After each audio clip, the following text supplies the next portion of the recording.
Monsieur le Président, Madame la Ministre, mes chers collègues. Le 24 avril dernier, le Parlement européen a adopté une directive renforçant les droits des travailleurs des plateformes numériques. L'adoption d'une réglementation était nécessaire afin de limiter certains abus qui avaient pu voir le jour suite à l'émergence des nouvelles pratiques de travail liées à l'ubérisation. Il convenait donc de protéger les travailleurs indépendants face à des conditions de travail pouvant parfois s'apparenter à des contrats de travail déguisés, tout en évitant d'oblitérer la compétitivité des entreprises. Plusieurs décisions de justice ont en effet constaté l'existence d'un lien de subordination entre le travailleur et la plateforme, ce qui peut entraîner la requalification de la relation au contrat de travail ou être considéré comme du travail dissimulé. Pour ce faire, plusieurs mesures faisant l'unanimité ont été adoptées au niveau européen. Il est ainsi prévu par la directive de mieux réglementer les systèmes de surveillance algorithmique. Les travailleurs des plateformes devront être dûment informés de l'utilisation de systèmes de surveillance ou de prise de décision automatisés en ce qui concerne leur recrutement, leurs conditions de travail ou encore leur rémunération. De même qu'une personne effectuant un travail via une plateforme ne pourra plus perdre son job sur la base d'une décision prise par un algorithme, ainsi les plateformes devront assurer une surveillance humaine sur les décisions importantes qui affectent directement les personnes effectuant un travail via une plateforme. Cette directive renforce également la protection des données personnelles des travailleurs puisque les systèmes de surveillance ou de prise de décision automatisés seront interdits aux fins de traitement de certaines données à caractère personnel, notamment concernant les données biométriques ou concernant leur état émotionnel ou psychologique. Enfin, et c'est le point pour lequel il a été le plus difficile de trouver un accord entre les États membres, la directive prévoit de créer une présomption de relation de travail par opposition au travail indépendant. Cette présomption serait déclenchée dès que les faits indiquent la présence d'un contrôle et d'une direction, conformément au droit national et aux conventions collectives et en tenant compte de la jurisprudence européenne. Les États membres devront établir cette présomption légale d'emploi au niveau national dans le but de corriger le déséquilibre de pouvoir entre la plateforme de travail numérique et la personne effectuant le travail via une plateforme. La présomption sera néanmoins réfutable, mais la charge de la preuve incombe à la plateforme. Elle devra donc prouver que la relation contractuelle n'est pas une relation de travail.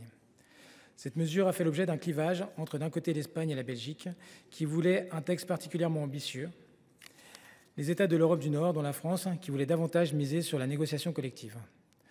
Force est toutefois de constater que c'est bel et bien cette solution qui a été retenue et qu'en vertu du droit européen, la France sera obligée de l'appliquer. La transposition devra donc intervenir d'ici le mois de décembre 2026, soit dans moins d'un an.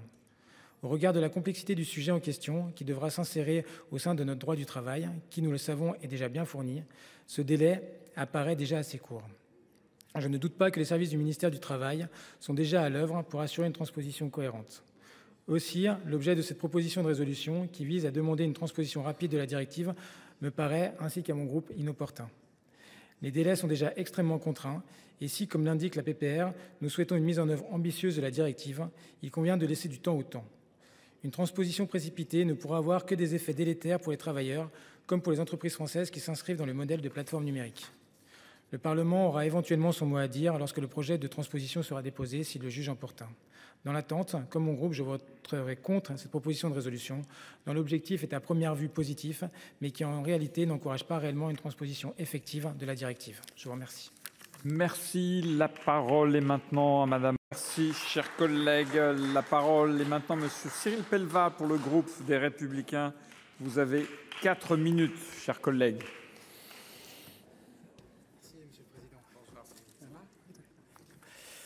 Merci Monsieur le Président, Madame la Ministre, mes chers collègues. Le 24 avril dernier, le Parlement européen a adopté une directive renforçant les droits des travailleurs des plateformes numériques. L'adoption d'une réglementation était nécessaire afin de limiter certains abus qui avaient pu voir le jour suite à l'émergence des nouvelles pratiques de travail liées à l'ubérisation. Il convenait donc de protéger les travailleurs indépendants face à des conditions de travail pouvant parfois s'apparenter à des contrats de travail déguisés, tout en évitant d'oblitérer la compétitivité des entreprises. Plusieurs décisions de justice ont en effet constaté l'existence d'un lien de subordination entre le travailleur et la plateforme, ce qui peut entraîner la requalification de la relation au contrat de travail ou être considéré comme du travail dissimulé. Pour ce faire, plusieurs mesures faisant l'unanimité ont été adoptées au niveau européen. Il est ainsi prévu par la directive de mieux réglementer les systèmes de surveillance algorithmique. Les travailleurs des plateformes devront être dûment informés de l'utilisation de systèmes de surveillance ou de prise de décision automatisés en ce qui concerne leur recrutement, leurs conditions de travail ou encore leur rémunération.